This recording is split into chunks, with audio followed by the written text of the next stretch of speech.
Хэштег деген не? Ең қарапайым және жұмыс істейтін оқырмандар санын, вовлеченность көтеретін әдіс. Бұл дұрыс жасалса, 10-30%-ға дейін охват көтеріледі.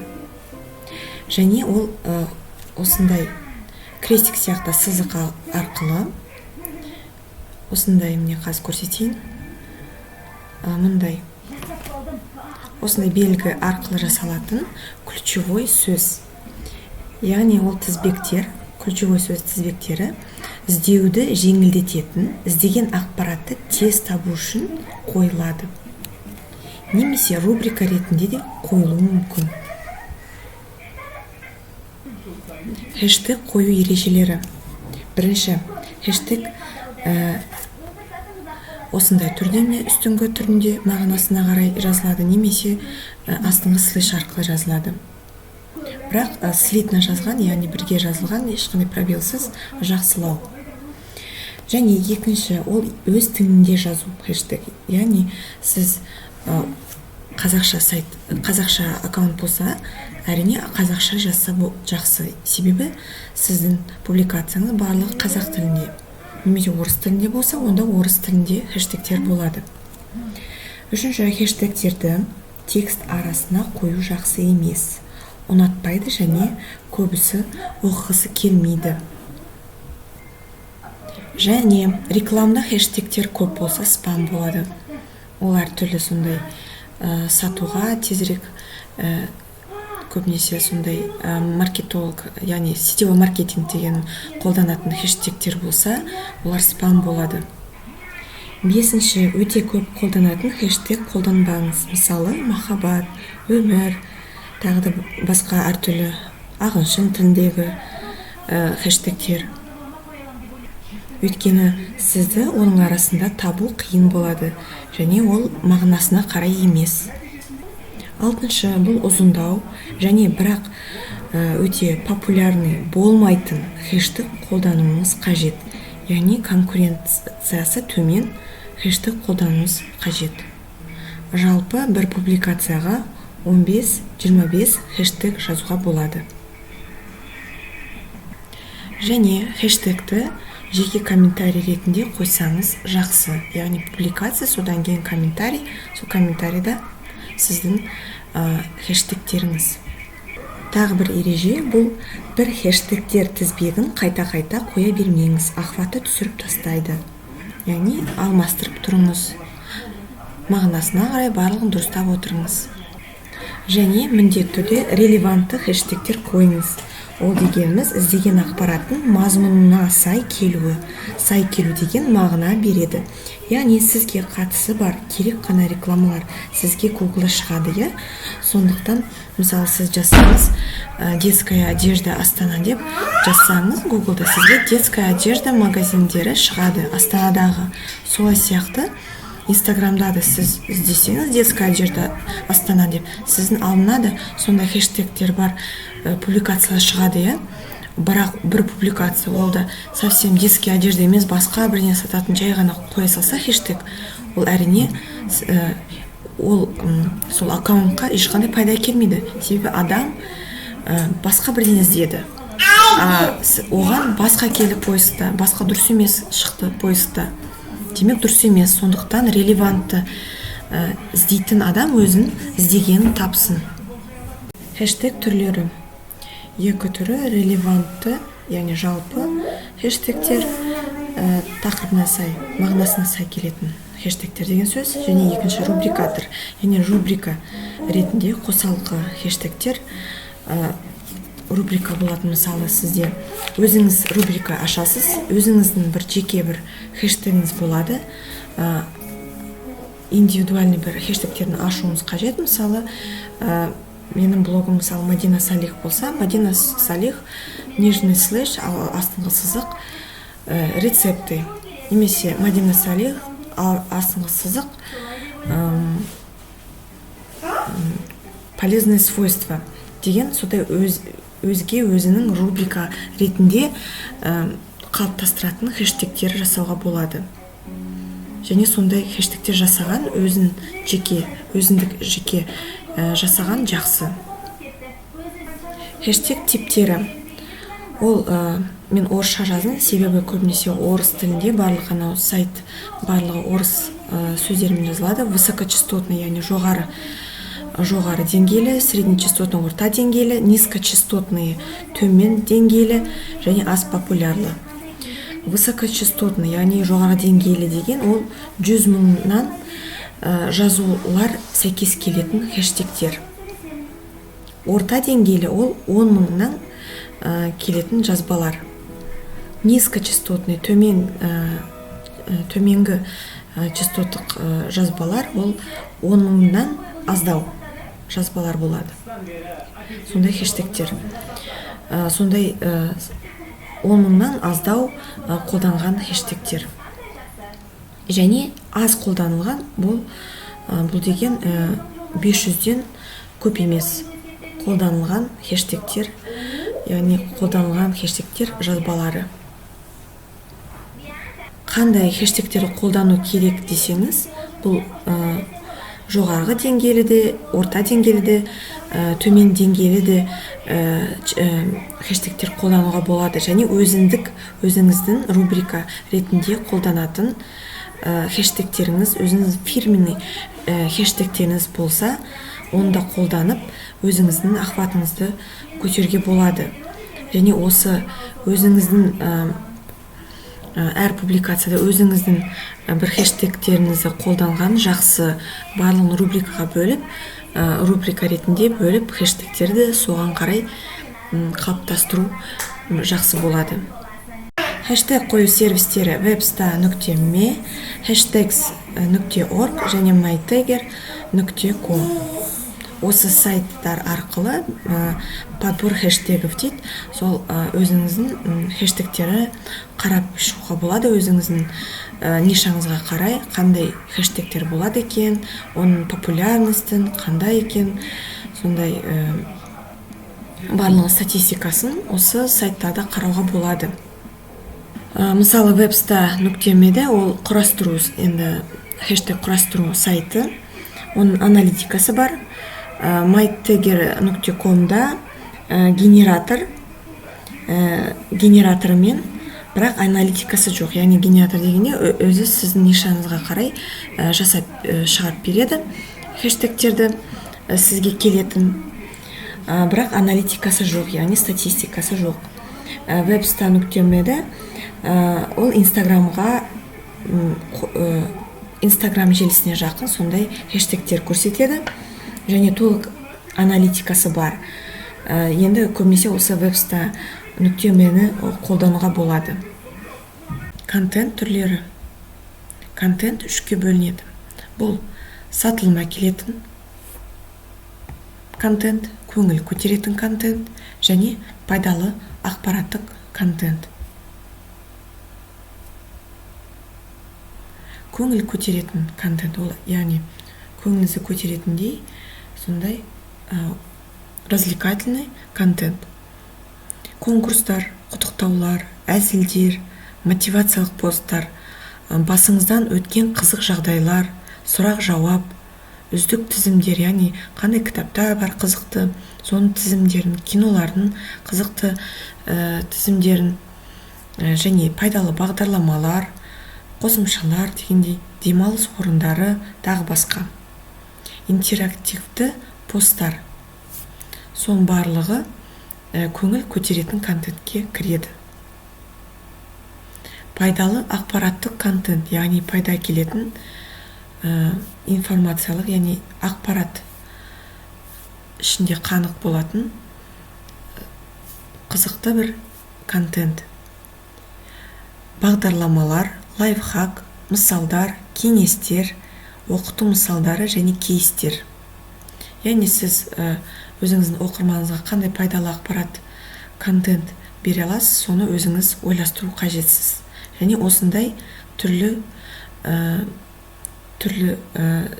мысалдарда беруге болады. Яғни кейс деген ол дайын қалай жасайтын бір қадамдар және чек-листе болады, яғни осындай бір список болады, сол список бойынша жасасаңыз, тексерсеңіз, жұмысыңызды барлығы жақсы болады дегендей. Мысалы инстадизайнерда сіз чек-лист аватарканы жасадыңыз ба, хайлайтс жасадыңыз ба, хайлайтс осындай түсті болды ма дегендей, осындай чек-лист тексеру, опрос сияқты жұмысыңызды тексеру үшін чек-лист. Виды контенті, яғни виды контенті, яғни контент түрлері өте көп. Мұнда көбіне барлығы жазылған, көбінесе осының барлығын қолдану керек емес, оны өзіңізге қарай қандай сізде бар контент, соны қолдансаңыз жақсы, бірақ барлығын түрлендіріп қолдансаңыз жақсы. Яғни сатылымға келетін, көңіл көтеретін және пайдалы ақпарат болғаны қажет.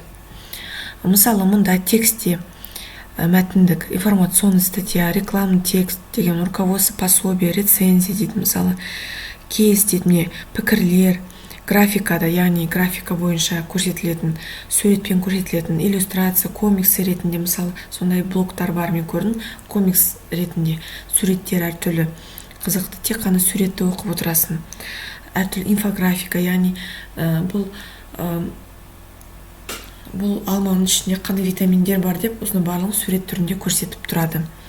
Видеолардың түрлері, видеообращение, видеоурок, яғни МК, мастер-класс, яғни сабақта осындай, мысалы, әдемі суретті қалай жасауға болады, барлығын мастер-класс болып, яғни режиме реальный времени, яғни тікелей эфирде дегенде осындай барлығын жұмыс орнын түсіріп, видеоға көрсетеді, мысалы. Немесе сіз торт жасасаңыз, тортты қалай жасайсыз, соны көрсетесіз. Әртүрлі видео, интервью, репортаж, фильм, әртүрлі сондай видео. Осының барлығын қарап шығыңыз, және осының қай сізге қандай контент түрлерін жасай аласыз, соны өзіңізге галочка қойып, соны ақырындап дайындаңыз өзіңізге. Өзіңіздің тақырыпқа сай қандай жасай алсаңыз, соны белгілеп қойыңыз да әрекет етуге бастаңыз. Егер мақсатты аудиторияңызды қызықты, керек ақпаратпен баурай алсаңыз, ешқандай рекламасыз оқырмандар санын жылдам өсіруге болады. Яғни контентіңіз дұрыс болса, сонда сіздің аудиторияңыз өзі де өсе береді. Контент оқырмандарға қызық па, жоқ па, қалай білеміз? Бірінші, мақсатты аудиторияны анық білу керекпіз. Екінші, сіздің аудиторияңыз қай жерде және конкурент профильдерін зерттеу керек.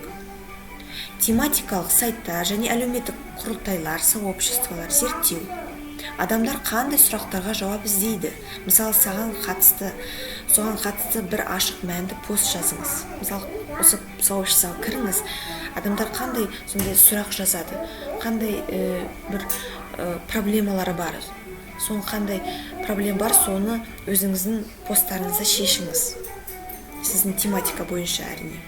Енді карта сызуға болады, яғни публикация, контенттің картасы. Публикация типтерін жазуға болады. Яғни сіз жаза алатын публикация типтері. Ондай схема жазу өте жақсы болады. Мысалы, осындай міне. Стоматология.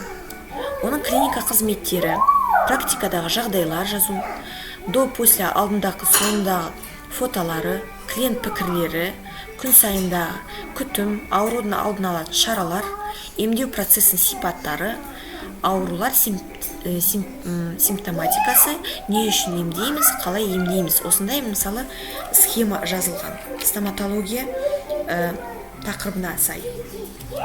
Сіз де осындай схема түрінде өзіңіздің болатын публикация типтерін, тақырыптарын жазып қойсаңыз, жақсы болады. Барлығына келе беретін контент түрлері. Бірінші, әзіл, ешкімді ренжітпейтін, таптамайтын, креативті, әзіл болуы қажет. Және мысықтар, мысал, ванна, сіздің тауарыңыз, оның ішіне сіз мысықты қойдыңыз, фото түсірдіңіз. Сондай әдемі, қызықты фото шықты. Сіз осы жай ғана мысықты қоя отыра ваннаңызға сондай назар аудартыңыз, және астына сондай бір қызықты, сондай әдемі бір слоганды жазуға болады, немесе бір пост жазуға болады. Ойындар. Менің сүйікті түсім қандай? Кім тауып алса, соған скидка немесе тегін, тағы басқа сондай қызықты контент жазуға болады. Голосование, яғни мысалы қандай тамақ түрін бүгін жасасам деп аудиторияңыздан сұраса болады. Яғни көбінесе сторизде оны. Постта болса, ол комментарийда жазады адамдар. Әңгіме, компания ашу тарихы, қызықты ойда қалған сәттер, сондай әртүрлі темаларды ашып түрленуге болады. Сұрақтар, барлығы жауап бере алатын және әртүрлі жауап алатындай, яғни әртүрлі жауап алатындай сұрақ. Мысалы, я, жоқ емес, басқа да адам өзінің пікірін қалдыратындай қызықты сондай сұрақ болу қажет. Сайыстар, конкурстар. Кім көбірек лайк қойса, соған подарка бар, мысалы сыйлығым бар. Немесе кім сөзімді әдемі етіп жалғастырса, соған осындай сыйлығым бар, немесе скидкам бар, немесе осындай бір кітабым бар дегендей. Және клиенттер пікірі, яғни клиенттердің пікірі, оны да жариялап отыруға болады. Оқырмандар көп пікір жазатындай не істеу керек? Пост жаздыңыз, бірақ ешкім жауап бермейді. Бірінші тексеріңіз, постта реакция болатындай бірдеңе бар ма? Соңында сұрақ сұрау керек. Сіз әртүрлі көзқарастар көп болатын тақырып ашу қажетсіз. Мысалы, бір команда жеңсе, мысалы бұл команда жеңе ала ма дегендей сондай бір сұрақ қойсаңыз болады. Бірақ нәсілге, дінге тиісуге болмайды. Личностьке переходить тоже болмайды, яғни ешкімді ренжітуге болмайды. Және оқырмандарды 1-ден 5-ке дейін әлденені бағалауды ұсыныңыз. Сосын өз тәжірибеңізді жазыңыз. Және олардың ұсынысы қандай? Мысалы, мен осындай борщ жасаймын. Сіз қандай борщ жасайсыз? Осындай дәмді болатын. Маған бір рецептін жазсаңыз. Және оқырмандарға достасыңыз бірге. Оқырманды қызықтыру әдістері. Бірінші, өзіңізді жақсы жақтан көрсетіңіз. Мысалы, біздің тауарымызды ең беделді осындай сәнқой адамдар сатып алады. Мысалы, Мұхамеджан Тазабеков біздің электронды сондай құранымызды сатып алды деп осындай видео түсіріңіз, немесе фото, немесе пікір қалдыратындай осындай бірақ видеолық пікір қалдырса өте керемет болады. Сонда сізге деген сенімі да артады және қызығады оқырмандарыңыз. Және мақтау, кейде оқырмандарға мақтау сөзіңізді жазыңыз. Ең әдемі оқырманыма дегендей сондай комплимент жазуға болады. Кездесуге шақырыңыз, яғни тікелей эфирге шақырыңыз. Бүгін сағат 19:00-де тікелей эфирде біз бұны көрсетеміз, немесе тот жасаймыз. Немесе осындай блог концепциясын қалай жасайтынын көрсетеміз дегендей осындай бір кездесуге шақырыңыз. Немесе фриланс жайлы сондай эксперттердің пікірлері дегендей сондай қызықты бір кездесуге шақыруға болады. Сторизге тілектер жазу, яғни мотивация, тілек, әртүрлі сондай қанаттандыратын жұмысқа қарай сондай сіздің мысалы бір продуктыңыз болса, оны алатындай мотивация жасайтындай сондай бір әдемі суреттер, тілектер, қайырлы таң, сізге жақсы күн тілеймін дегендей әртүрлі сондай лебіздеріңізді жазуға болады. Және пландар. Үшінші тапсырыстан кейін, мысалы, 10% скидка беремін. Яғни осындай өзіңіздің пландарыңызды жазыңыз. Немесе өзіңіздің жоспарларыңызды жазыңыз. Яғни пландарыңыз, жоспарларыңызды осындай мне күндері мен жаңа марафонымды бастаймын дегендей. Өзіңізді ұмыттырмаңыз, бірақ күнде максимум 3 пост жеткілікті, яғни ол көп, максимум 3 пост, көбінесе развлекательный ойын-сауық блогтарына сондай 3 пост жеткілікті. Ал одан бизнес блогтарға одан да астам. Бұл өте көп. жибереді оқырмандарды. Комментарияда танысу, яғни комментарийді сіз оқырмандармен танысуға да болады. Сыйлық таратыңыз, емайл қалдырыңыз. Біз сізге осыны чек-лист тегін береміз дегендей, олардың емайлында жинап алуға болады. Сізге ол керек болады, ол болашақ сіздің клиентіңіз болуы мүмкін, немесе оларға рассылка жасап бір хабарларыңызды жіберіп отыруға болады. Және бас тарта алмайтын ұсыныс жасаңыз. 1 сағат ішінде осындай тапсырыс жасасаңыз, осындай міне сыйлық аласыз дегендей. Бірақ үнемі сіз шынайы болыңыз, оқырманды сүйіңіз, ешқандай да жалған жазбаңыз. Өзіңіздің бір ұсыныс жасадыңыз ба, сол ұсынысты жүзеге асырыңыз. Оқырман алдында өтірікші болып қалмаңыз. Қанша публикация жасау керек? Тауар сататын магазин күнде 3 тауар және сториске бір ақпарат және IGTV салып отырса, охватыңыз міндетті түрде көтеріледі. Ол әрине регулярный. Әр күн сайын солай болу қажет. Немесе 2 товар, немесе 1 товар болсын, бірақ регулярный. Сторис пен IGTV-да сіздің керемет охватыңыз көтереді.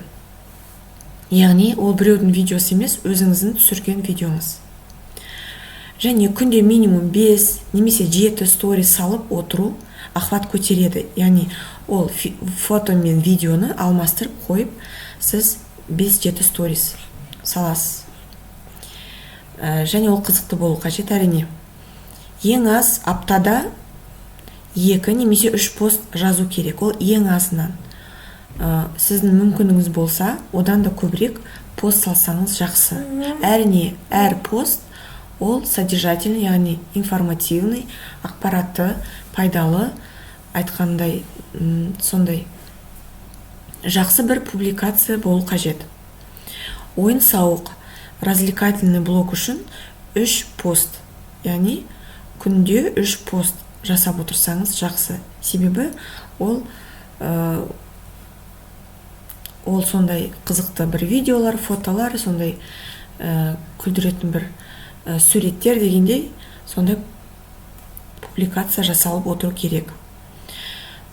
Және аптасына 1 рет тікелей эфир, ол мүмкіндігінше. Яғни сіздің магазиніңіз болса, сіз бір апта сайын өзіңіздің бір киімдеріңіз көрсетіп отыруға болады. Және мүмкіндігінше бір тауарларыңыз келіп, соны көрсеткіңіз келсе, міндетті түрде осы тауарыңызды сол тікелей эфир арқылы көрсетуге болады. Яғни интернет-магазиндер, тауар сату магазиндер, олар күнде 3 тауар салса жақсы, немесе 2 тауар. Енді 3 тауар ең жақсы, ең керемет. Енді 3 тауар, 3 фото деген, яғни описаниясымен, барлығымен, бағасымен дегендей барлығын жазып, сондай 3 публикация. Ол интернет-магазиндер үшін, және блог, әртүрлі эксперт блог, жай блог, сондай әртүрлі өзінің жайлы блогтар, күнделікте сондайларға ең азынан. Ол аптада 2-3 пост, ол ең азынан. Атак, одан да көбірек, 2 күнде 1, 3 күнде 1 солай жасаса жақсы. Және ойын-сауық развлекательный блог, ол міндетті түрде жиірек болады. Сондықтан күнде 1-3 посттан. Күнде 3 посттан, ал блогтарға айтқандай аптада 2-3 пост. Және басқа да бір ойын-сауық сондай қызықты бір сондай жеңіл болатын ақпараттар блогы болса, оны да жиірек салу керек.